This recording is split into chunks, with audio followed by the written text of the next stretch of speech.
What's poppin' Green Knight gamers, and welcome to Green Knight Gaming. This is our bi-weekly update where we give out updates and opinions on the latest games and new updates, as well as suggestions for games and general discussions. My name is Dennis. My name's Jamar. Real quick, before we start, for those of you who are interested in our schedule, we will be putting out a special episode every other week, and every other week we'll be putting out a bi-weekly update like this. The special videos can be about sports games or horror games or something like that, and it'll be different each vid. It's random every time, so just look out for those things as well. And if you want to recommend some topics in our Discord, it will be in the description. Today we're going to start out by talking about upcoming releases of games you'll be seeing in the next 2 weeks. And the first game that's going to have to start out would be Bloodroots. Bloodroots is a Western type of game. And basically the concept of the game is improvise or die. And you go into this world as Wolf, and you have to use your environment and everything to craft and make different types of weapons to just defeat different types of enemies with very wacky graphics. You can perform what they call ultra-violent combos, and it's probably a really fun game to look into. It's going to be on the PC, Switch, and Steam, I believe, so look into it. And it's a fairly cheap indie game, and it's kind of one of those games that you can bang out. Maybe not everyone's going to play, but it looks like it'll be pretty fun, especially with the idea of like using your environment to take out your enemies. Not a lot of games do that nowadays, so look into it. Next up, Samurai Shodown. There's a new game coming out. For those of you who don't know, maybe you have seen the characters or seen some gameplay, or even in Smash. If you're a Smash fan, you see there's the music and the assist trophies based on Samurai Shodown. It's basically like Street Fighter with swords. One could draw that comparison. Yeah. One of the key differences is that it focuses on making really powerful attacks. Like one attack can do 25%, 50%, or 80% of your damage, depending on those attacks, so you really got to work to make them count. And it's got kind of an old traditional Japanese style, looks really interesting, and it's a kind of a basic fighting game for Switch, PC, and console. I'm not sure what the dates will be yet, but it will be. I'm pretty sure it's coming out in this month, correct? Yeah, it's coming out. It's coming out in February, so look out for it. You can even just type in Samurai Shodown online, and it'll come up like right there. And the next game that's actually coming out is the Mega Man Zero ZX Collection. It's going to be a mixture of Mega Man Z and Mega Man X. And it has like every other retro level that you could think about for those who are into Mega Man. And Mega Man has always been a personal favorite of mine, so I'll definitely am going to look into it. It's coming out on the Switch, I believe. Yeah. And it's going to be very, very interesting to see what type of content creators can come out with, like Dashi Games and all that. Those are big Mega Man fans, and they'll always look into it. So I expect a lot of videos on that game soon. And there's a lot of games, a lot of people play Mega Man, but the first ones are hard, and the graphics are kind of blah because it's NES. But the Mega Man Zero and ZX games are a lot of people's favorites because they're more graphically advanced, and they have stories and new characters and stuff. And you can catch it on PC, console, or Switch on the 25th of February. And the retro graphics will still be in the game, so it's kind of like updated, but not updated. Now that we've told you a few about the upcoming games, we'll move on to some of the recent game updates and news. This first update comes from the Persephone's suggestion. Persephone, my bad. Persephone's suggestion on the Discord server. The widely loved Pokemon series has made a new slip-ups and poor choices recently, including the modernization of the transfer system. That means that if you want to see any of your beloved Pokemon from previous games ever again, you're going to have to fork up $16 a year. Which may not seem too steep, but it's kind of crazy for the server, which should technically really be free. There's a free version right now currently, but its limitations are going to be very, very high if they actually look into what they're doing. Like, you're going to be able to get like 6 of your Pokemon with the free version, or as opposed to like hundreds if you actually pay the money. And it's really something that should be free, because people have attachments to their Pokemon, and makes them look really cute. Yeah, but you know what? That's life. Animal Crossing.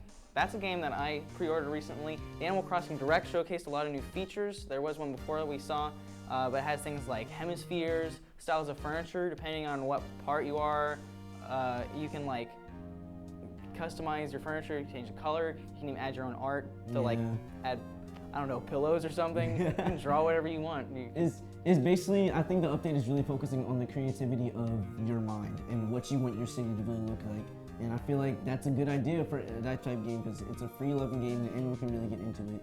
And I think it's a good idea to actually incorporate different types of hemispheres of the world to get all types of cultures in the art. Yeah, and there's like a lot of like new content that they've pretty much stressed that there's going to be a lot of new content coming out, holiday events, new characters showing up that haven't even been implemented yet. But overall, it looks like it's going to be a pretty extensive game, and the graphics are really, they look amazing compared to the last Animal Crossing games. They just look really good. For the next update, the Sonic movie, as you guys know, was redesigned, and it went really, really well. Like, it went like #1 in the box. And it got a 63% in Rotten Tomatoes, which isn't that bad. By Rotten Tomatoes standards, which are usually like really, really low, really like 26. low, yeah. 63 isn't that bad. And as far as like the movie, it was really well. Everyone loved the new design, and there most likely will be a sequel if you already saw the movie and you saw how it ended. I saw it yesterday, and I enjoyed every bit of it. Go see it. Really, just while it's out right now in theaters, go see it. Not a waste of time. Go see it with like a little cousin or something. You'll have a great time, I guarantee you. If you're a really old school Sonic player and you will always have a dream of seeing Sonic on a big screen, this is the time to see it now. So I will look into it. CD Projekt Red, some of you may know the company. They made The Witcher, and they're making Cyberpunk 2077, which is a game that I love and a game that I'm ready to love. Cyberpunk is going to be amazing. I'm going to be really excited for that. They're known for being super consumer friendly, like more than any other development studio. You know, people know EA because they rip people off, they charge you for DLC. They're basically like the antithesis. They're just the opposite of EA in every way. They're like, they focus on making sure that people actually enjoy their product. And it's nice to know that they've become the second biggest development studio in Europe after Ubisoft, who has a lot of great games. It's pretty insane, especially considering they don't have that many games. Like The Witcher is basically their main game, but it's been rocketing off with the sales and with the Netflix series, and Cyberpunk 2077 is going to be a big deal. I definitely think with the upcoming updates from E3, with Keanu Reeves coming to E3 and all that, that definitely set them off really great. You're all breathtaking. All you guys who are watching this video right now are breathtaking, and we love you all. And as always, here at Green Light Gaming, we're going to tie up this episode with 2 game recommendations, each that we think you should check out if you haven't already heard of them. What's your first one, Drew? My first one, Guacamelee, sounds hilarious, doesn't it? Because it is. It's a funny game. It was more of an early 2000s game. There is a sequel that I've just started playing, but I like 100%ed the first game, Guacamelee, and it's basically it's like a 2D platformer, but it's kind of, the combat system focuses on combos, and you keep unlocking new abilities and just like chaining together like 100 hits and like trying to do it all without getting hit. And it's based on like Mexican traditions and like the Day of the Dead, and there's like different dimensions and stuff, and it has like really funny, quirky characters, and it has a story, and I think it's just kind of an all-around pretty good game. It's fairly cheap. I think it's only like $20. Dang, for that much? Yeah, and it's like, it gives you quite a bit of gameplay. Like, I spent a lot of hours on it. I played it on the plane. It's really fun. It's a fun game. Well, for my first game recommendation, if you guys really are into, for the people who are really into those good story mode for first-person shooters, look into Battlefield 5, for real. It's out right now, and if you have EA access for both PS4 and Xbox One and PC, you can get a discount on it. You can actually get the game for free, and it's a really, if you really like really immersive, serious gameplays and really good story modes, Battlefield 5 is definitely the game for you. The multiplayer, we don't really talk about it like that. It's not really that good. But if you really want a good story mode with a lot of serious moments and really big decisions to make, and you make all of them based on how you act in the story mode, it's actually really fun. I played the story mode in under a day because it was so addicting to play. You wanted to see what was happening. It was like a movie, but you were part of the movie. It was really fun. I'm not a big fan of Battlefield or COD or anything like that, but I played a little bit of Battlefield, and I think that it's really unique, and it's beautiful, and like the environment's like 100% destructible. There's like rubble and stuff flying past you. Very intense. It's very intense, and like it has an interesting kind of historically accurate story and history, and it's an interesting game, even if you're not into that type of game.